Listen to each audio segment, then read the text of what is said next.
Buen día, jóvenes. El día de hoy vamos a empezar con las enfermedades tiroideas.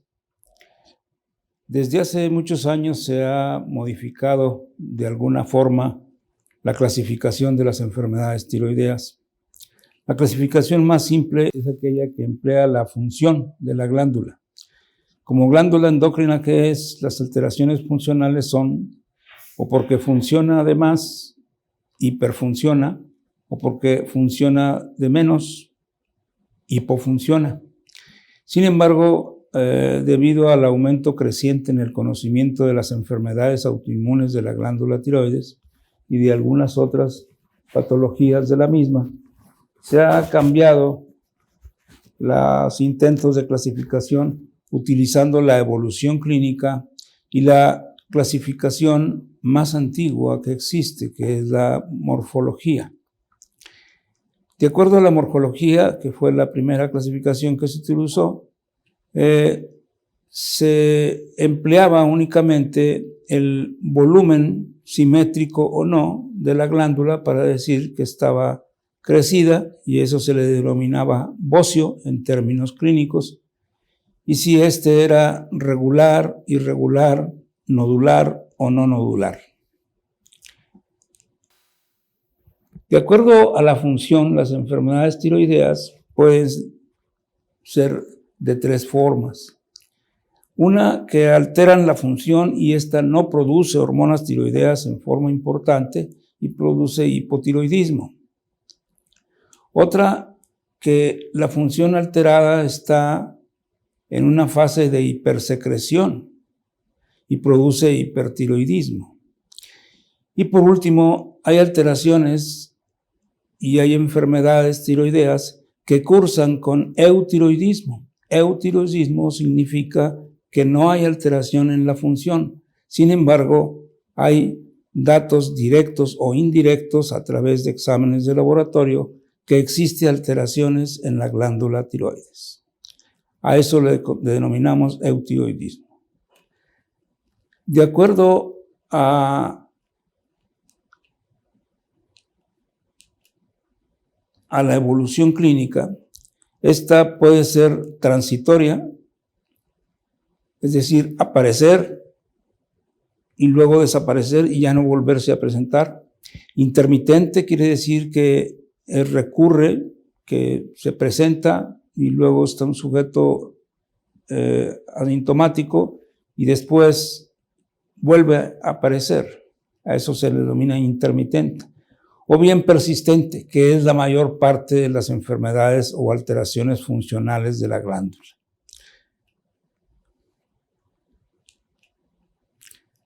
Si nosotros utilizamos la conjunción de ambos trastornos, la función y la evolución, podemos encontrar que tanto el eutiroidismo, el hipotiroidismo como el hipertiroidismo pueden presentar estas alteraciones en la evolución, transitoria, intermitente o persistente.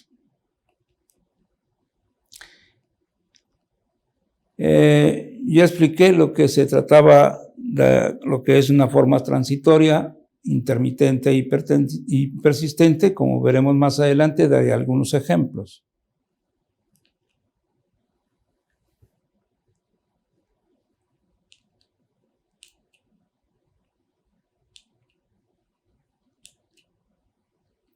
De acuerdo a la clasificación morfológica, se le denominaba bocio al agrandamiento o aumento de volumen de la glándula tiroides, como bocio difuso, bocio uninodular o bocio multinodular. Bocio difuso hace referencia al crecimiento global y simétrico de toda la glándula tiroidea. Recuerden que anatómicamente la glándula tiroidea tiene dos lóbulos unidos por un istmo. Este crecimiento es global. El bocio uninodular se refiere a la aparición de un nódulo en alguno de los lóbulos tiroideos. Si es un solo nódulo, se llama enfermedad uninodular. Y por último está el bocio multinodular. en el cual aparecen varios nódulos en el mismo lóbulo o en ambos lóbulos de la glándula tiroides. Cada una de estas patologías, de acuerdo a esta primaria clasificación de las enfermedades tiroideas, tienen funciones y alteraciones en la evolución clínica que son diferentes. El hipertiroidismo, que es de lo que vamos a hablar el día de hoy, es un estado clínico que resulta del incremento en la acción de las hormonas tiroideas circulantes en los tejidos periféricos. Este incremento en la acción es porque aumenta la concentración de hormonas tiroideas circulantes.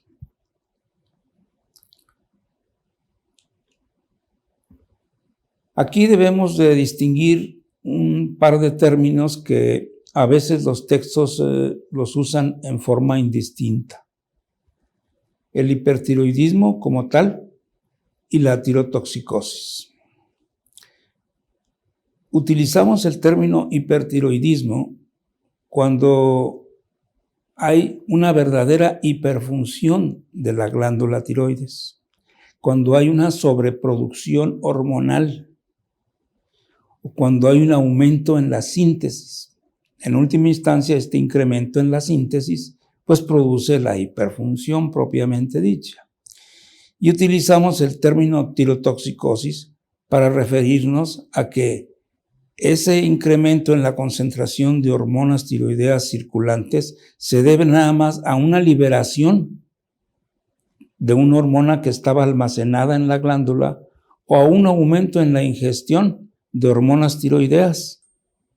Recuerden que en alguna época estas hormonas fueron utilizadas con el objeto de aumentar la tasa metabólica y por eso se ingerían subrepticiamente.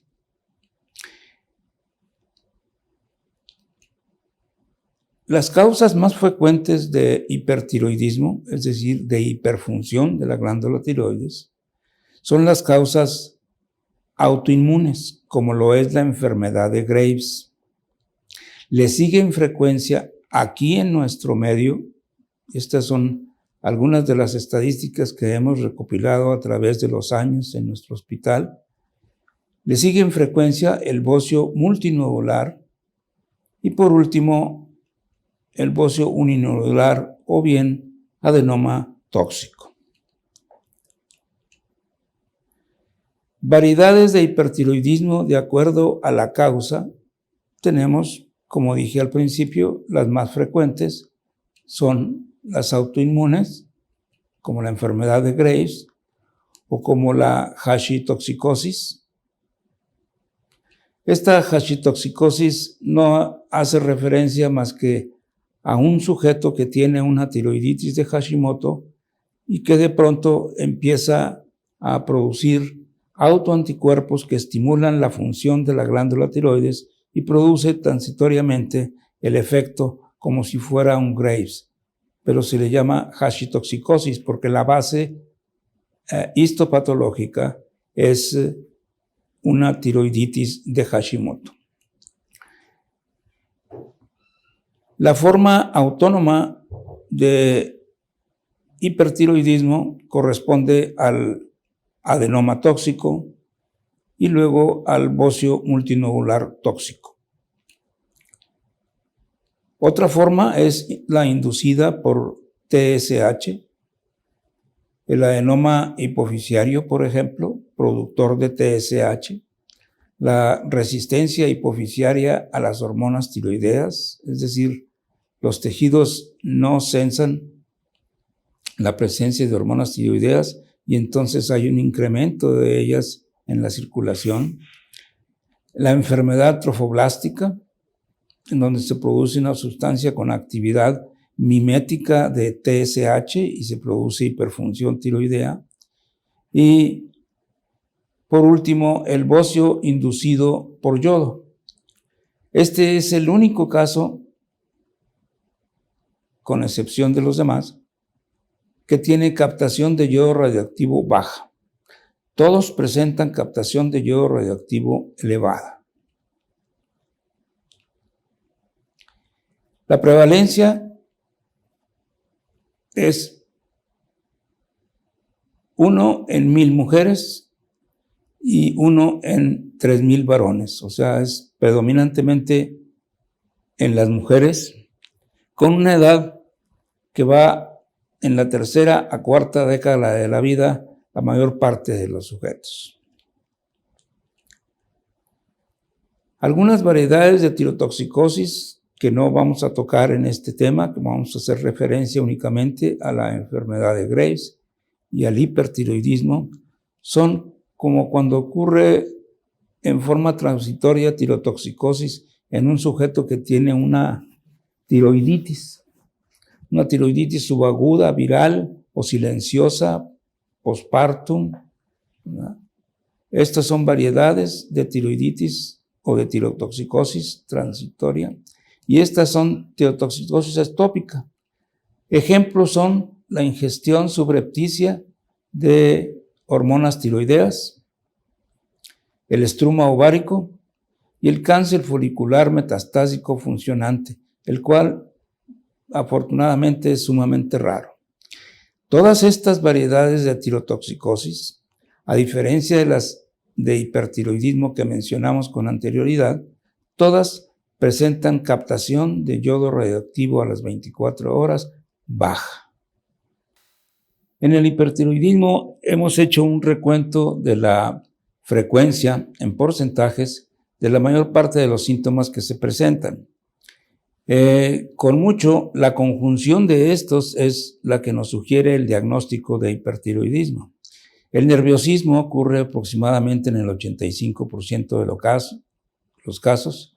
Cuando se trata de un Graves, ocurre bocio.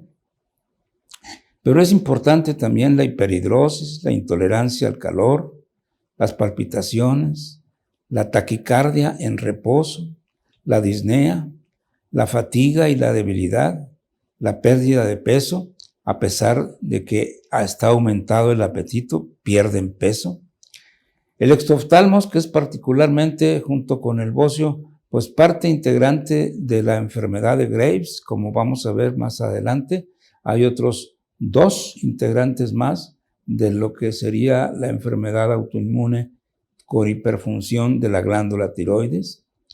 La piel característicamente está caliente, es húmeda, hay labilidad emocional, son sujetos que tienen tendencia al llanto a veces y al mismo tiempo lloran.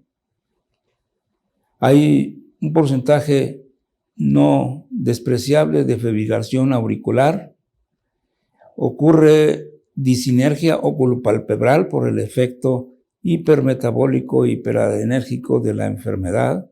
Hay caída fácil del cabello en el 60% de los pacientes y en las etapas iniciales del crecimiento hay aceleración del mismo, pero después ocurre un retardo por el cierre temprano de las epífisis óseas. Estos son ejemplos de algunos pacientes con orbitopatía, con oftalmopatía de Graves, por enfermedad de Graves.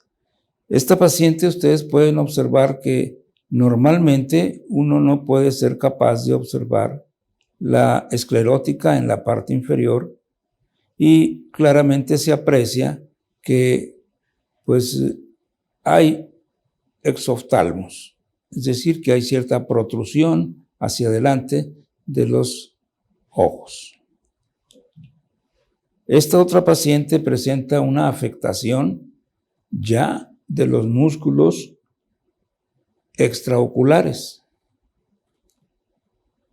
Por ejemplo, este ojo, el derecho, está dirigido hacia la cámara y este también. Sin embargo, parece ser que está dirigido hacia otra línea, a otro foco. Esto es cuando ocurre afectación de los músculos extraoculares.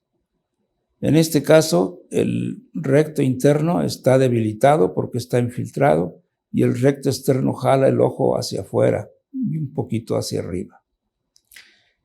¿Cómo será la visión de esta paciente si nosotros nos encontrásemos tomándole la fotografía? Pues ella nos vería doble, o sea, presenta diplopia. Este es otro caso importante en donde ocurre una profunda y severa retracción palpebral, en donde se alcanza a apreciar la parte superior de la esclerótica. Esto no es habitual que se aprecie más que con las miradas de asombro o de terror. Y esto es típico del hipertiroidismo con orbitopatía. Este es otro caso en donde también está afectado uno de los músculos extraoculares. El ojo izquierdo, en este caso, está mirando el dedo del examinador, pero este está con el foco en otro sitio.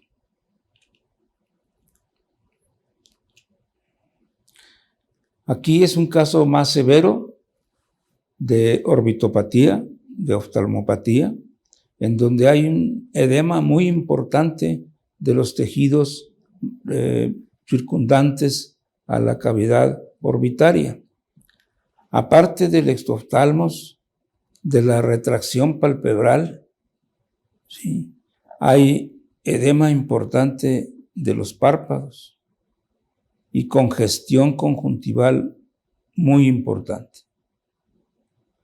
Este es un grado severo de hipertiroidismo, pero no es el más severo. Ahorita vamos a ver un ejemplo. Este es otro caso en donde existe una profunda retracción palpebral y se observan prácticamente ambas escleróticas, la superior y la inferior del ojo. Es el grado maligno, se le denomina así, de orbitopatía, en donde pues, prácticamente la paciente ha perdido la visión, ¿sí? Hay un edema muy importante y una congestión del globo ocular. Era tan intensa la sintomatología de escozor y dolor al mismo tiempo que alguien trató de poner un punto en esta zona, un punto de sutura, para tratar de cerrar el ojo y evitar la molestia, pero esta forma de exoftalmos se trata únicamente con plasmaféresis o con métodos más drásticos con el uso de esteroides a dosis muy elevadas. Pero repito, esto sucede en muy baja frecuencia, se le denomina exoftalmos maligno y sucede alrededor entre el 0.1 y el 0.8% de todos los casos de pacientes que cursan con orbitopatía u oftalmopatía de Graves. Este es otro sujeto, varón, que tiene una proptosis muy importante y se observa descubierta prácticamente la esclerótica de ambos ojos, como lo pueden apreciar aquí.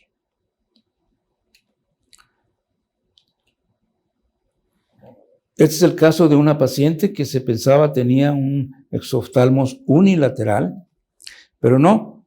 Una vez que se realizó un estudio de órbitas con una tomografía, se vio que realmente el ojo izquierdo, que aparentemente es el normal, sí tenía infiltración linfocitaria.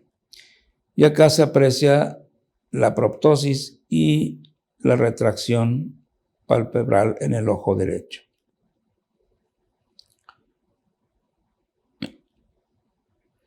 Esta es una paciente que fue tratada de su hipertiroidismo en forma definitiva.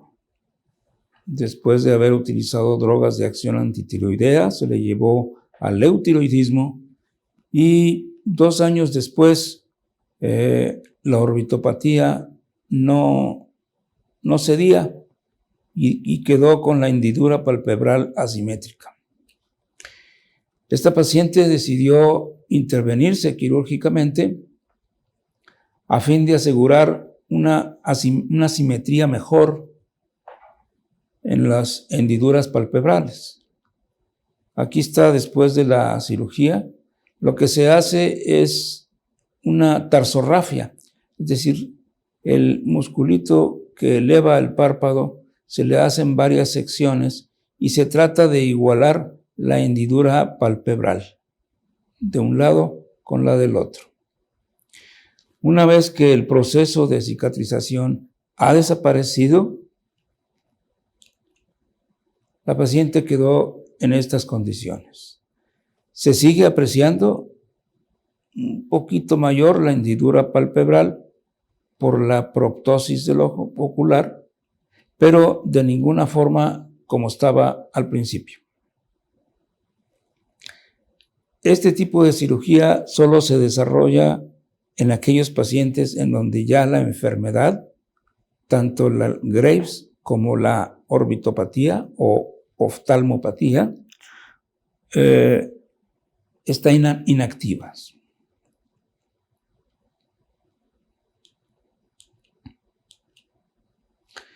Este es el otro integrante de los 5 que les decía de la enfermedad de Graves, la dermopatía. Esta zona que se ve aquí, violácea, es una zona de dermopatía y se le llama mixedema pretibial. El término mixedema, que no los confunda porque también se utiliza para el hipotiroidismo, pero este mixedema es por enfermedad de Graves, dermopatía. Un caso más severo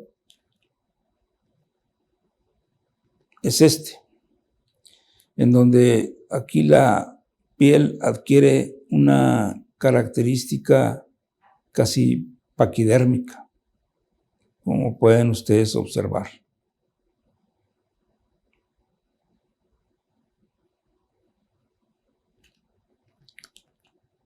Y por último está la acropaquia tiroidea. Es decir, la enfermedad de Graves cursa con hipertiroidismo, bocio, oftalmopatía, dermopatía y acropaquia tiroidea. Si nosotros dejamos funcionar o evolucionar, la enfermedad, pues vamos a llegar a ver sujetos que tienen la famosa acropaquia tiroidea, que no es más que dedos en palillo de tambor o dedos hipocráticos. Esta es una imagen de una gamografía tiroidea con hiperfunción de la glándula, en donde se aprecia una captación muy importante de la misma. Desde el punto de vista del laboratorio, la característica en el perfil tiroideo es que el sujeto con hipertiroidismo debe tener la T4 total y libre elevadas, es decir, estas primeras dos, la T3 total también elevada, y muy importante para que sea hipertiroidismo, la TSH debe estar suprimida. Así tenga una tirotoxicosis por tiroiditis o tirotoxicosis porque está tomando pastillas de más de hormona tiroidea, la TSH siempre debe de estar suprimida. Esa es una condición para hacer el diagnóstico de hipertiroidismo. En el diagnóstico diferencial, pues obviamente imagínense a un sujeto que tiene palpitaciones, que está nervioso, que tiene temblor digital, que tiene ansiedad, que tiene retracción palpebral, que tiene los datos de una oftalmopatía, pero que también tiene un estado hiperdinámico circulatorio. Esos sujetos también lo presentan cuando tienen ansiedad. Un estado de ansiedad es un estado hiperdinámico. La diferencia es que, por ejemplo, las manos de un sujeto que tiene ansiedad están sudorosas igual que las que tiene un sujeto con hipertiroidismo, pero la ansiedad tiene las manos frías. y en el hipertiroidismo las manos están calientes. El embarazo es otro estado con hiperdinamia circulatoria.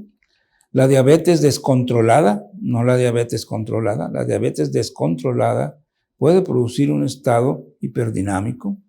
Las enfermedades neoplásicas consuntivas también producen eso, porque la pérdida de peso importante que genera el hipertiroidismo, pues debe hacernos sospechar una enfermedad neoplásica en un sujeto, sobre todo en la cuarta o quinta década de la vida. La menopausia, sin duda, es una etapa de la mujer en donde hay muchos cambios hormonales y muchos sofocos, muchos fenómenos vasomotores que pueden confundirse con hipertiroidismo.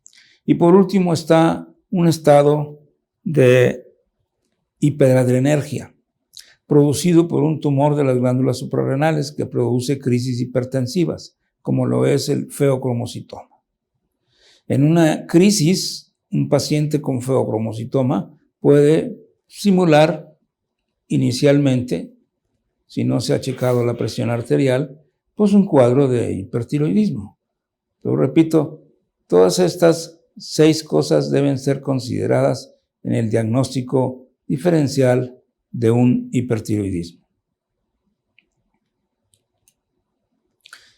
El tratamiento médico es muy sencillo. Se utiliza metimazol, que es la única droga que tenemos en México.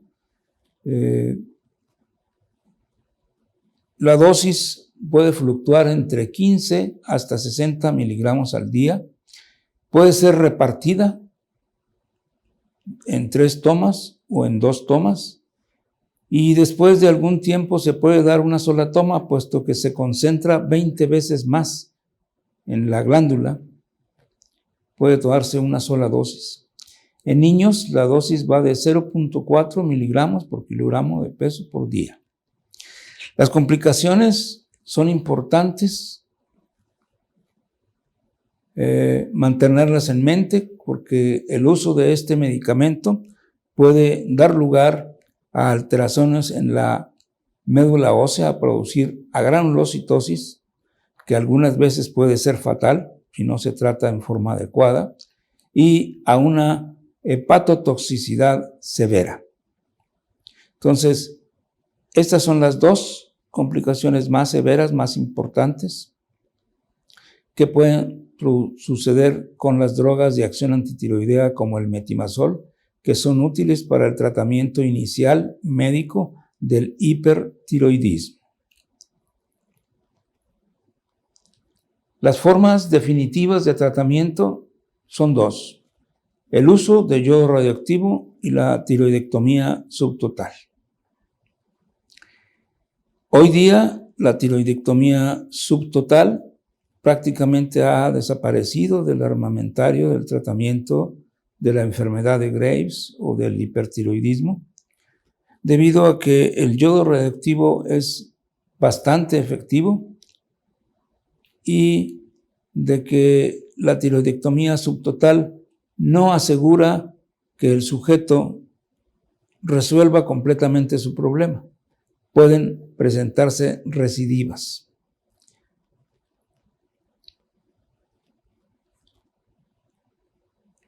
Repito, hoy día se prefiere como tratamiento definitivo el uso de yodo radioactivo a dosis que produzca ablación de la glándula para frenar en forma definitiva la hiperfunción de la misma.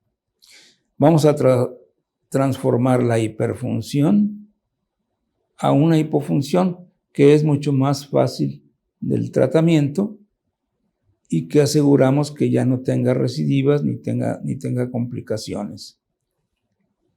Les recuerdo que lo que les acabo de mencionar es un extracto de los aspectos más importantes de la enfermedad autoinmune del tiroides, particularmente de la enfermedad de Graves.